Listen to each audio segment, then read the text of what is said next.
မင်္ဂလာပါမြန်လေးအင်အားလေးကျေးဇူးပါတယ်ဒီခဲညီလေးငပိချက်ချက်နဲ့ကဲစက်သွန်လေးစီတန်လေးလုပ်ပြီးလို့ရှိရင်ဒါအယောင်နေမုံလေးအရင်ဆုံးထည့်လိုက်မယ်အယောင်နေမုံထည့်ပြီးလို့ရှိရင်ခဲညီတီလေးနည်းနည်းထည့်မယ်ဒါလေးကိုအရင်ဆုံးစီတက်လိုက်မယ်ကွယ်ကဲထောင်းထားတဲ့စက်သွန်ပြူလေးထည့်မယ်ထောင်းထားတဲ့စက်သွန်ပြူလေးထည့်ပြီးဖြော်ထားတဲ့ငပိလေးထည့်ပြီးရေထည့်ပြီးတော့အကုန်လုံးလုံးချက်လိုက်မယ်ကွယ်တောချက်လေးပေါ့ကွယ်ပြောရရင်တော့ကဲဒါပြီးလို့ရှိရင်ထပ်ပြီးတော့စပွဲပေါ်ထားမယ်ပေးရင်ကအကြီးလေးကိုလည်းပေးရမယ်ဟင်းတစ်ခွက်တော့လေသူကတယောက်ထဲနေတာဆိုတော့ကဲအရင်ဆုံးထမင်းလေးခူးခဲ့လာအောင်ပဲထမင်းလေးခူးပြီးမှပဲအကြီးကိုတတ်ပေးရမယ်ဟင်းလေးကမှုေးနေပဲစားမစားချင်လိုက်ဒါတော့ငပိရီကျိုးအတွင်းလုံးနဲ့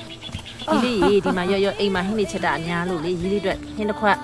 ဟဲဒါသမီးတို့လားတဲ့သမီးရေညီတွန်းညီတို့အင်းလာပိုးနေတော့ငါညီပဲပြန်ပေးရတော့မယ်ကဲကြည့်ရတာကိုအိမ်ရဟင်းကိုအိမ်ပြန်ရောက်ဆိုတာဘုပေါ့ကွယ်